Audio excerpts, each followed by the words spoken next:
I'm Christopher Hitchens, and implausible though it may seem, I want to talk about the Ten Commandments. Who am I, you may well ask, to instruct or advise you on these grave matters, but even Moses himself was a revisionist and issued at least 4 versions of the Decalogue, or the top 10. So if he can be a revisionist, well, so can I. Picture then, if you will, that I'm not just taking a blue pencil, but an actual chisel, and seeing if these tablets of stone could possibly stand a bit of an update for our time. Numbers 1 and 2 actually don't have anything to do with ethics at all. They are injunctions. They remind or instruct you that I am the Lord thy God, that thou shalt have no other gods before me, and they forbid the making of graven images.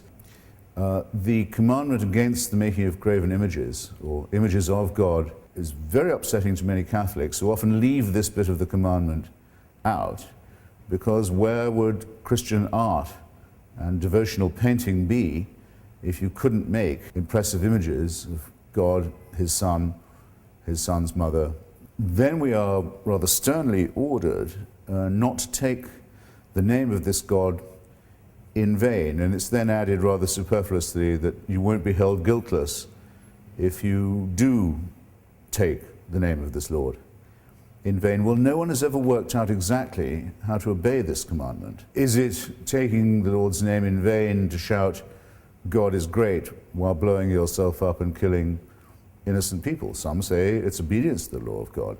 When I say God knows, I really mean I think that nobody knows. It's usually wise when promulgating eternal laws to be clear about what you mean. Remember the Sabbath day to keep it holy. The Christians who want this inscribed in courtrooms and in schoolrooms would end up taking Saturday off rather than Sunday, because this program of commandments is actually a program for the establishment of a fundamentalist Jewish state. Commandment number 5 enjoins that thou shalt honor thy father and thy mother, which seems reasonable enough. It's an interesting commandment because when given in full, it says that if you do so, you will have a longer tenure of the land that's been promised to you. It's one of the few commandments that comes with an inducement, if you will. It even seems to suggest that you should honor your father and mother because you expect a legacy from them. Number 6, thou shalt not kill. Almost immediately after the events at Sinai and the delivery of these instructions by God from the top of the mountain, Moses orders all his supporters to draw their swords and kill all their friends and brothers for their profanity. Number 7, thou shalt not commit adultery. The Turkish government, an Islamic party, recently tried to make this actual law in Turkey itself, but failed. It's difficult to see why this well-known offense should be classified with murder and theft and perjury. Usually the punishment for those who commit it is what you might call self-inflicted. Commandment number 8, thou shalt not steal. Very little to quarrel with here.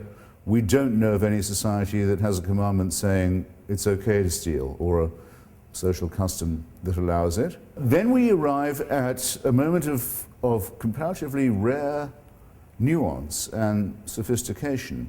Thou shalt not bear false witness against thy neighbor. The idea of convicting someone who is innocent by bearing false testimony against them is and should be shocking to the entire human conscience. So this is not only one of the finest of the commandments, maybe the finest, but in its stress on the not and the false witness against, it shows a very rare and careful sense of the balance and scruple that's required for judgment and justice. The last of, at least this version of the Ten Commandments, is also sometimes famous by its number, number 10.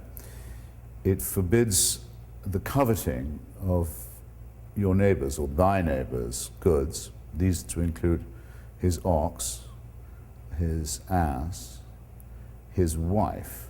I think there may be 3 thinkable objections here. First and most obvious, it considers the female of the human species to be equivalent to the chattel. Second, by way of objection, it's the only commandment that punishes thought. Here you're not forbidden to do anything.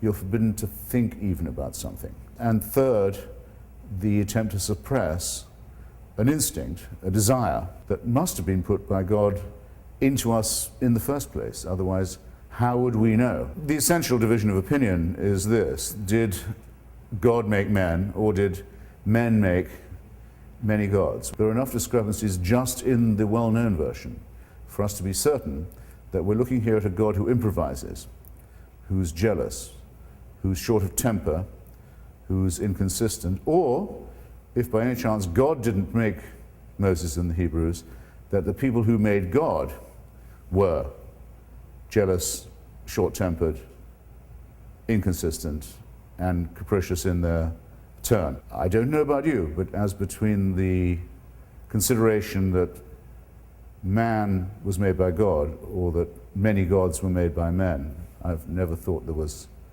much doubt as to which was the correct version. How might a Decalogue look if it was written for the 21st century? I never quite trust myself beginning a sentence by saying, "Thou shalt not," but let's see if we can adapt this famous question. Number one, do not condemn people on the basis of their ethnicity or their color. Number two, do not ever even think of using people as private property or as owned or as slaves. Three, despise those who use violence or the threat of it in sexual relations. Number four, hide your face and weep if you dare to harm a child. Number five, do not condemn people for their inborn nature. Why would God create so many homosexuals only in order to torture and destroy them? Number six, be aware that you too are an animal and dependent on the web of nature. Try and think and act accordingly. Number seven, don't imagine that you can escape judgment if you rob people with a false prospectus rather than with a knife. Number eight, turn off that fucking cell phone. You can have no idea how unimportant your call is to us. Number nine, denounce all jihadists and crusaders for what they are: psychopathic criminals with ugly delusions and terrible sexual repressions. Number 10, be willing to renounce any god or any faith if any holy commandments should contradict any of the above. In short, don't swallow your moral code in tablet form.